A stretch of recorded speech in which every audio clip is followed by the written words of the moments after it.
네, 안녕하세요. 저는 다원교육에서 한국사를 담당하는 한지우 강사입니다. 반갑습니다.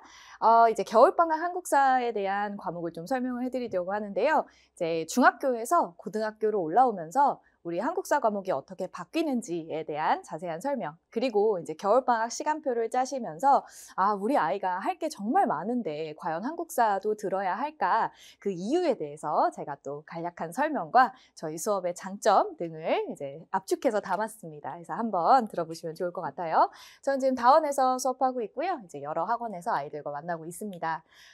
일단 중학교에서 이제 아이들이 역사라는 과목을 배웠죠. 그래서 중3 때 한국사라는 과목을 배우고 올라와서 이제 고등학교 1학년 때 또 한 번 한국사라는 과목을 만날 텐데 어머님들께서 아니 분명 아이가 한국사를 공부했으니까 고등학교 1학년 때 가서 또 잘하지 않을까라는 기대감을 가지시는데요. 중학교랑 사실 고등학교의 교육과정은 조금 다릅니다. 그래서 제가 이제 좀 설명을 간략하게 드리도록 할게요. 이제 중학교는 역사라는 과목으로 불립니다. 왜냐하면 한국사만 배우는 게 아니라 세계사, 동아시아사 모든 내용을 다 아우르는 내용이 들어가 있습니다. 그래서 우리 아이들이 중학교 2학년 때 역사 1이라는 교과서를 가지고 1년 동안 세계사와 관련된 내용을 배웠고요. 이제 중학교 3학년 때 역사 2라는 과목에서 한국사라고 배우는 파트를 열심히 공부를 했습니다. 자, 그래서 2년 동안 배우는 과정이 이제 중학교의 역사라면 이제 달라진 점은 고등학교에서는 한국사 1, 2 두 개의 이제 또 교과서가 있는데요. 이거를 1년 동안 배우는 과정입니다. 그래서 한 책을 1년 동안 나가는 게 아니라 한 학기, 한 학기 이렇게 해서 1년 동안 하는 과정이고 저희의 이제 교육 과정은 이제 한국사라는 표현을 쓰는 거죠. 그래서 세계사, 동아시아사는 빠지고 이제 물론 간략하게 자세한 이제 설명들이 조금씩은 있긴 하지만 대부분 한국사만 배웁니다. 그래서 한국사의 내용을 이제 1년 동안 배우게 되는데 이제 달라지는 점은 이제 과목명의 차이도 있지만 중학교는 기본적으로 전근대사를 중심으로 배웁니다. 그래서 아이들이 총 6개의 단원이 쭉 있는데요. 보시면 아시겠지만 5단원까지가 조선시대까지의 내용입니다. 그래서 6단원 하나에서 이제 아주 엄청난 양의 내용을 근대, 일제, 현대가 이제 6단원 하나의 단원으로 들어가 있죠. 그래서 중학교 때는 전근대사를 중심으로 배웠다면 고등학교에 들어오면 너네가 중학교 때 열심히 전근대사를 배웠으니까 우리 고등학교 때는 근현대사를 배우자라는 취지로 전근대사를 2개 단원으로 줄여놓습니다. 그리고 근현대사를 근대사, 그리고 2학기 중간고사 때 일제강점기, 그리고 2학기 기말고사 때 현대사, 이렇게 현대사 2단원으로 해서 길게 이제 근현대사를 늘려놓는 그런 좀 다른 점이 많이 보입니다.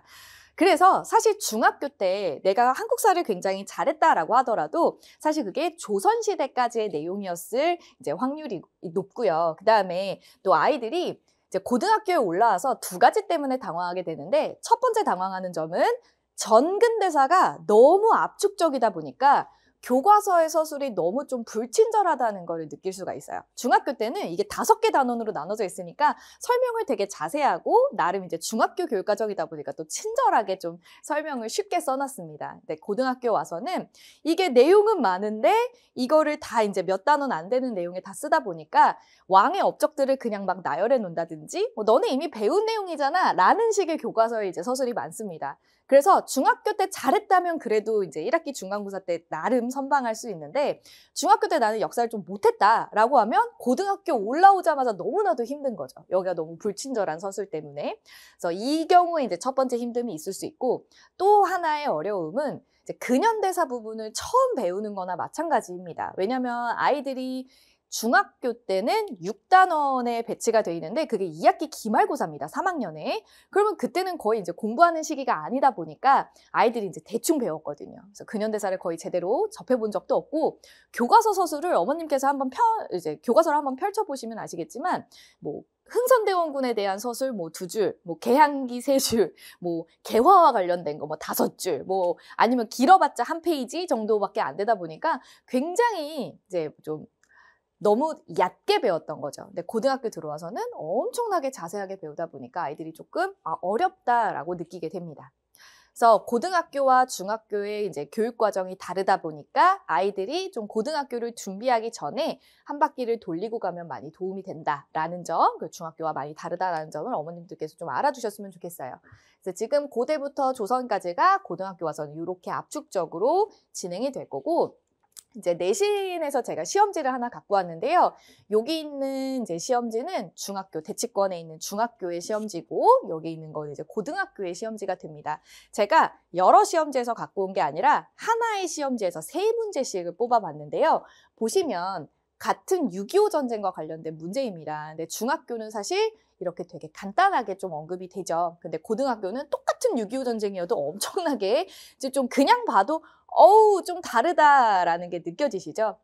사실 중학교에서는요, 사회랑 역사 과목은 아이들이 좀 단순하게 암기를 열심히 하며, 무식하게 암기를 열심히 하거나 아니면 벼락치기를 한다거나 그런 게 조금 사실은 통합니다. 근데 고등학교는 그런 단순함으로는 절대 승부 볼 수 없는 게 바로 고등학교의 시험입니다. 보시면 아시겠지만 좀 외울 것도 좀 많고요. 그 다음에 아이들한테 추론 그리고 이해, 좀 깊이를 좀 물어보는 문제들이 많습니다. 그걸 제가 다음 장에 넣어놨는데요. 이게 중학교의 시험 문제, 단순한 암기로 충분히 풀 수 있는 문제였다면 고등학교의 시험 문제들은 이런 식으로 수능형으로 선생님들이 조금 출제하시는 경우도 있어요. 그래서 이거에 대해서 내가 정확하게 이해하고 이거를 분류할 수도 있어야 되고 묶을 수도 있어야 되고요. 추론할 수도 있어야 되고요. 그래서 사실은 아이들이 중학교 스타일과 고등학교 스타일의 문제 출제 경향이 많이 다르다 보니까 이거를 경험하지 않고 바로 이제 시험장에 들어가게 되면 이제 조금 당황할 수 있는 거죠. 그리고 사실 우리 교과서가 8종이 있는데 그 8종에 교과서와 관련된 이제 자습서를 사셔서 어머님들께서 문제를 풀려보시면요. 사실 일반 자습서로는 이런 문제들을 커버하기가 사실 어렵습니다. 그래서 아이들, 우리 이제 이 지역에 사는 친구들이라면 대치권의 문제들, 서초권의 문제들을 많이 이제 저희가 이제 제공하는 문제들을 한번 경험해 보시는 게 중요하다는 거죠. 이런 좀 어려운 문제들을 많이 경험하고 가야 상위권을 좀 선점할 수 있습니다. 자, 한국사 공부법에 대해서 제가 좀 말씀을 드리자면 이건 제 수업을 듣든 안 듣든 이제 아이들이 내신을 준비하면서 좀 알고 있어야 되는 내용인데요. 제가 꼭 어머님들께 강조드리고 싶은 건 전범위 완성을 좀 한 번은 해야 된다라고 말씀을 드립니다. 아이들이 한국사를 끝까지 한번 해놓은 친구들은요. 아, 내가 할 수 있어 라는 자신감이라는 게 좀 생기게 돼요. 근데 한국사를 끝까지 공부하지 않고 중간에 중도 포기했던 친구들은 아, 한국사 할 거 되게 많아. 그리고 되게 지루하고 되게 따분하고 진짜 하기 싫다. 이런 이미지로 많이 굳히게 되거든요. 근데 한 번이라도 돌리면 내가 해봤던 경험이 있기 때문에 그래도 자신감이 근거 없는 자신감이라고 할지언정 그래도 아이들의 자신감이 조금이라도 생기게 됩니다. 그래서 꼭 시간이 있는 겨울방학을 좀 통해서는 아이들이 끝까지 완성하는 거를 좀 어머님들께서 억지로라도 좀 시켜주시면 아이들의 그 태도가, 한국사에 대한 태도가 좀 달라질 거예요. 사실 아이들이 겨울방학에 자기의 시간표를 짜서 혼자서 스스로 한국사를 학습하면 너무 좋겠지만 사실 한국사 교과서라는 걸 어머님들께서 보시면 아시겠지만 되게 두껍고 다른 탐구 과목에 비해서 굉장히 양이 많습니다. 그래서 혼자서 끝까지 다 회독을 한다? 그 아이는 정말 대단한 겁니다. 그 쉽지 않은 일이거든요. 그래서 시간을 좀 압축적으로 활용하면서 이제 끝까지 다 보는 거를 원하신다면 저희가 웬만하면 특강을 좀 수강하시는 게 좋을 것 같다라고 말씀을 드리는 거고 또 하나 이제 이게 내신에 들어가서는 아이들이 좀 이제 많이 놓치는 것들인데 한국사를 공부할 때 아이들이 세로로 공부를 되게 많이 합니다. 무슨 말이냐면 고구려 공부하고 백제 공부하고 신라 공부하죠. 근데 이거를 이렇게 가로로도 연결할 수 있어야 돼요. 그걸 아이들이 많이 놓칩니다. 예를 들어서 5세기 때 고구려가 잘 나갔다. 그럼 백제와 신라는 그 당시에 무슨 일을 하고 있었는가? 어떻게 지냈는가? 이런 식으로 가로와 세로가 자유자재로 돌아다닐 수 있을 정도가 되어야 안전하게 1등급이 나올 수 있습니다. 특히 아이들이요, 뭐 통일신라와 발해를 공부한다라고 하면 그 두 개의 나라가 같은 시대에 있었다고 생각은 해요. 근데 이제 문제는 발해가 멸망할 때쯤은 이미 밑에의 나라가 통일신라가 끝나고 이제 고려라는 시대로 진입했거든요. 그러니까 그런 것들이 잘 연결이 되지 않으면 아이들이 시험 문제에서 틀릴 수밖에 없는 거죠. 그래서 가로 세로를 왔다 갔다 자유자재로 잘 이제 조율할 수 있는 그런 정도의 세부적인 암기가 필요하고요.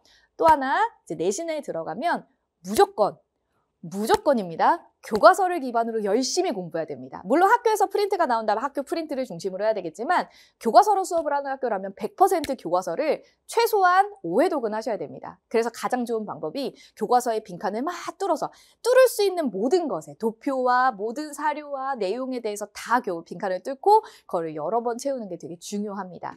그래서 사실 어머님들께서 그런 것들을 만들어주시면 전 과목을 만들어주시면 너무나도 도움이 되겠죠. 그러나 그걸 하기가 어려우시기 때문에 그리고 아이들이 교과서에 여러 번 쓸 수는 없기 때문에 저희가 그런 자료들을 이제 파일로 보내드리면 아이들이 이제 패드에 다운로드 받아서 여러 번 교과서를 채우는 그런 연습들을 할 수 있게끔 저희가 조금 돕고 있습니다. 그래서 이런 것들을 좀 기억하셨다가 내신 대비 때 좀 활용을 하셨으면 좋겠고요.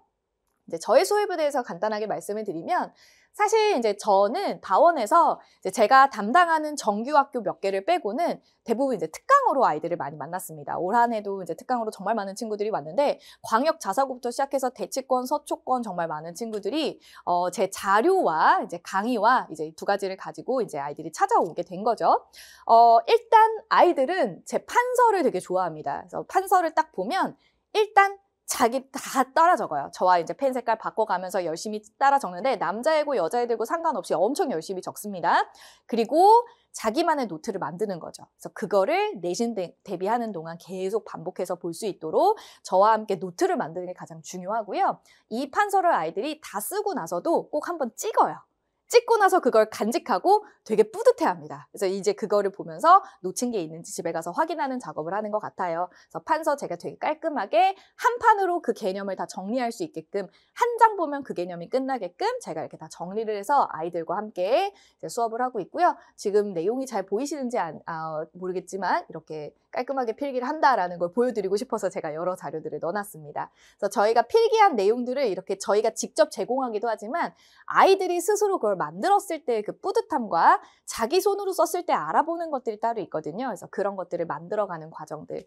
사실 저희 이제 제자들과 이제 지금도 많이 연락을 하지만 아이들이 대학생이 돼서도 제 노트를 안 버리더라고요. 그래서 왜 갖고 있어? 사진을 찍어 선생님 이걸로 아직도 공부해요. 그래서 왜 갖고 있어? 그랬더니 한국사 능력 검정 시험 이제 대학교 가서 그거 준비할 때 다른 것보다 그냥 선생님 노트 보고 공부한다고 얘기를 해줍니다. 그래서 그게 이제 평생 가는 노트라고 생각하시고 이제 열심히 아이들이 이제 정리하고 있다라는 점을 말씀드리고 그 다음에 이제 문제가 제가 아까 말씀드렸듯이 시중에 파는 어떤 문제집으로는 우리 대치권, 서초권의 이제 문제를 아이들이 커버할 수가 없습니다. 너무 난이도가 쉬워요. 그래서 아이들이 좀 어려운 문제를 접근하기에는 우리 이 지역에 나와 있는 기출들을 모아서 보는 게 되게 중요한데 제가 이제 여러 학교들이 연합반을 진행을 하다 보니까 여러 학교들의 기출들을 저희가 다 타이핑을 했겠죠. 다 타이핑하고 이거를 정말 문제집처럼 단원별로 다 나눠놨어요. 아이가 딱 신공부를 공부했으면 신공부를 딱 풀 수 있게끔 이거 딱 뭐 우리나라의 정부 수립 과정이라고 하면 딱 그 부분 풀 수 있게끔 저희가 문제집처럼 단원별로 나눠놨고 사실 기출이라고 하면 이제 학교가 나중에 배정이 되면 학교 홈페이지에 들어가서 다운로드 받으실 수 있죠? 근데 아직 겨울방학에는 아이들이 학교 배정도 되게 늦게 나기도 하고 아직 뭐 승인도 안 돼서 우리 학교 기출 문제를 보기가 조금 어렵습니다. 그래서 저희가 겨울방학에 미리 이제 이제 학생들의 자료를 먼저 줄 수 있고 특히나 기출 문제를 다운로드 받으신다고 하더라도 문제점은 뭐냐면 정말 그냥 원본 고사 원본이 그대로 올라오고 답지라도 있으면 그래도 굉장히 친절한 경우입니다. 답지 없는 경우도 있고요. 저희는 원래 문항도 넣어놓고 그 문항을 아이가 꼼꼼하게 잘 풀었는지를 알기 위해서 밑에마다 다 꼬리 문제가 달려 있습니다. 보이시죠? 지금 제가 조금 안 보이실까 봐 확대를 해놨는데 이 문제가 있다면 얘가 이 1번 문제에 대해서 여기서 다시 한번 이거와 관련된 개념들을 정확하게 알고 있는지를 다 하나하나 물어봅니다. 그래서 저희 문제가 사실은 정말 지독해요. 그러니까 한 문제를 풀더라도 애가 한 10개의 개념을 정확하게 알고 있는지를 계속 끊임없이 물어보는 거죠. 그래서 한 문제를 풀고 나가면서 이거를 복습해 가면서 이거와 관련된 개념을 따로 시간을 들여서 암기하지 않아도 문제 풀다 보면 다 암기가 될 수 있게끔 저희가 만드는 게 목표이고 이게 대치권의 기출들을 저희가 되게 자세하고 이제 이렇게 다 꼬리 문제도 만들어 놓고 해설지도 되게 자세하게 써놔서 아이들이 스스로 이제 자료를 받아서 내신을 대비할 때 혼자서도 충분히 커버할 수 있을 정도로 저희가 만들어 놨습니다. 그래서 중간에 모르는 게 있으면 언제든지 질문할 수 있게끔 하고요. 그래서 이런 자료들이 저희가 수업 시간에 이제 특강 듣는 학생들한테 다 제공이 된다라는 거고 제가 아까 말씀드렸듯이 교과서 빈칸 굉장히 중요하다 그랬죠? 그래서 교과서 빈칸 같은 거 저희가 이제 중요한 내용들 옆에다 정리도 해놓고 어떤 게 빈출이고 빈칸들 막 여러 개 뚫어놔서 아이들이 다운로드 받아서 채울 수 있게끔 해놓습니다. 그다음에 연표 총정리, 뭐 아이들 연표 너무 중요한데 혼자 만들려면 시간이 오래 걸려서 저희가 이런 것도 다 제공하니까 아이들만의 자료로 활용할 수 있게끔 어머님들께서 그러세요. 홍콩용 자료를 많이 넉넉하게 주셔서 아이가 공부할 게 많이 있었다라고 좋았다라고 말씀을 주십니다. 그래서 이런 자료들 그리고 사실 이게 인기가 제일 많은 자료인데 문장 총정리라고 해서 제가 이번에 이제 이게 2학기 기말고사 때 아이들한테 나갔던 자료를 제가 그냥 보여드리면 현대사가 이번에 마지막 시험범위였습니다. 네, 현대사와 관련된 나올 수 있는 모든 선지를 다 넣어놓은 거예요. 그래서 그거를 주제별로 인물이면 인물, 사건이면 사건, 개헌이면 개헌 이렇게 다 주제별로 제가 나눠놓은 겁니다. 그래서 볼 수 있는 선지들은 다 보고 갈 수 있게끔 총정리를 하는 거죠. 그래서 이거 여러 번 회독하고 아이들이 이거를 풀었으면 그 다음에 하는 거는 이제 문제에 적용하는 것들만 잘 해내면 시험 문제에서 뭐 못 푸는 문제가 하나도 없을 정도로 정말 이제 아주 지독하게 대비를 한다라고 보시면 되겠습니다. 그래서 자료가 굉장히 다양하게 제공된다는 점이고 사실 수업 되게 재밌습니다. 제 수업은 막 웃다 보면 개념이 또 완성되고 또 막 이렇게 아이들이 또 한국사가 되게 지루하다고 생각해요. 그래서 중간중간에 재밌는 요소들을 많이 넣어서 수업을 하는데 아마 암기법 같은 거를 저한테 많이 배운다고 합니다. 암기할 수 있는 팁들 그런 것들을 제가 많이 준비해서 아마 유튜브 같은 데 들어오셔서 보시면 조회수 되게 높은 거 확인하실 수 있을 거예요. 어머님들도 한번 확인해 보시고 저희 다원에서는 수업을 1월과 2월에 이제 개강을 합니다. 이걸 자세히 좀 설명을 드리자면 1월과 2월 수업은 아예 별개의 수업입니다. 근데 지금까지 제가 매년 똑같이 이거를 여러 번 이제 진행을 했죠. 여러 연도를 진행했지만 1월과 2월을 동시 수강하는 학생들도 꽤 많습니다. 근데 선택사항이고요. 일단 1, 2월의 차이점을 말씀드리자면 1월 같은 경우는 전 범위를 나가는 겁니다. 그래서 제가 끝까지 다 나가는 게 굉장히 중요한 경험이라고 했기 때문에 시간이 있는 1월 동안 4주밖에 안 됩니다. 4주 동안 토요일 날 저랑 3시간씩 해가지고 전 범위를 다 나갈 거고요. 사실 고등학교 과정이 근현대사라는 새로운 내용이 많이 들어있기 때문에 정근대사는 빨리 끝내고 근현대사 중심으로 끝까지 다 본다라는 그 고등학교 때 내가 어떤 거를 배웁니다라는 걸 알아가는 과정이 1월일 거고요. 이제 2월 달에는 앞에 첫 주는 아이들이 학교를 가고 뭐 졸업식도 있고 이래서 그때는 하지 않고 마지막 2주 동안 이제 설 지나고 2주 동안 진행을 합니다. 그래서 이 내용은 한국사 1학기의 내신을 대비하는 강좌라고 보시면 되겠습니다. 1학기 중간 아니고 1학기 전체요. 그래서 중간과 기말까지 하면 내용이 어디까지냐면 선사시대부터 조선 그리고 이제 기말고사가 근대사까지입니다. 거기 내용을 전체적으로 아우르는 2회 특강이라고 보시면 되겠습니다. 그래서 좀 더 1월보다는 조금 더 자세한 내용까지도 다룰 수 있는 그런 수업이 될 거고요. 사실 어머님들께서 이제 알아두셔야 될 게 제가 1년 동안 연합반의 특강을 언제 여냐면 빨간 날이면 무조건 한지우 선생님 특강하는 날이라고 생각하시면 됩니다. 근데 사실 이제 뒤로 가면 빨간 날들이 중간중간 있습니다. 예를 들면 1학기 기말고사 때는 뭐 우리가 부처님 오신 날도 있고 중간에 뭐 현충일도 있을 것이고 뭐 이래서 중간중간에 빨간 날들이 있어서 그때 제가 특강을 항상 여는데 문제는 1학기 중간고사와 관련된 특강은 3, 4월에 쉬는 날이 없어요. 아이들은 그리고 학기 초다 보니까 너무 정신없어서 그때는 특강을 열 수 있는 그런 시기가 아니어서 이게 1학기 중간고사를 대비하는 특강을 듣고 싶다 그러면 마지막 특강일 수 있습니다. 그래서 어머님들께서 나는 연합반으로 일단 듣고 싶고 제가 이제 담당하는 학교가 아닐 수 있기 때문에 연합반으로 듣고 싶고 나는 3월 들어가기 전에 미리 자료를 좀 받아서 좀 연습해보고 싶다 하는 친구들은 요 강좌를 많이 수강합니다. 그래서 2월 달에 2주 동안 저랑 1학기 전 범위를 다 공부할 거고요. 포인트들은 제가 아까 말씀드렸던 모든 혼자 공부할 수 있는 그 자료들을 모두 다 제공합니다. 그래서 학기에 들어갔을 때 아이들이 그거 자료로도 충분히 대비할 수 있게끔 저희가 모든 자료를 다 챙겨드리고요. 질문은 언제든지 가능합니다. 그래서 그런 것도 참고해 주시면 좋겠고 수강생 후기를 제가 일부러 넣어놓은 거는 아이들이 직접 얘기하는 게 가장 중요하거든요. 보시면 제가 뭐 일단 아까 문제를 풀 때 굉장히 꼼꼼하게 푼다라고 했던 점 그래서 선지 중에서 답을 찍고 골라가는 것이 아니라 선지마다 어떤 사건이고 언제 일어났고 다 적도록 하는 부분이 마련되어 있다라고 해서 아이들이 꼼꼼하게 공부한다는 점 그리고 또 하나, 중학교 때와 고등학교의 역사 스타일이 너무 달라서 이제 좀 당황했다는 점. 그래서 제 수업을 와서 듣게 되었고, 그 다음에 이제 제일 중요한 거, 시간을 매우 아낄 수 있다라고 얘기합니다. 사실 이제 상위권 학생들이 제 수업을 듣는 이유는 제가 물어봤더니 선생님 혼자 공부하면 시간이 더 오래 걸려요. 선생님 수업 들으면 그냥 그거 듣고 암기가 그냥 그날 돼서 빨리 끝나요 라고 얘기하더라고요. 그래서 5시간 걸릴 거 1시간에 끝내고 나머지 4시간은 자기가 다른 과목에 투자할 수 있게끔 제가 만들어 드릴 수 있다라는 점을 좀 강조드리고 싶습니다. 그래서 저희 이번에 토요일 날 다원교육에서 수업을 여는데요. 아무래도 어머님들께서 시간표를 짜시다 보면 좀 시간이 안 맞을 수도 있습니다. 그래서 어디를 많이 등록해 놓으시냐면 카카오톡에서 이 QR코드 아니면 그냥 카카오톡에서 한지우 한국사만 쳐도 저희 채팅창이 뜹니다.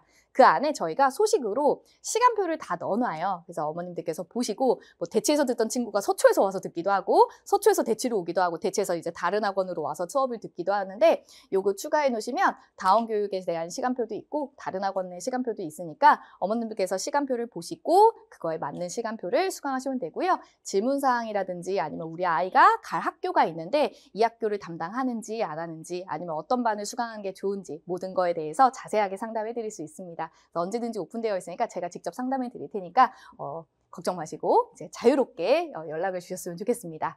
자, 여기까지 제가 준비한 내용이고요. 저희가 좋은 기회로 1월 달에 다원에서 만났으면 좋겠습니다. 제가 열심히 아이들 책임지고 잘 가르쳐 보겠습니다. 감사합니다.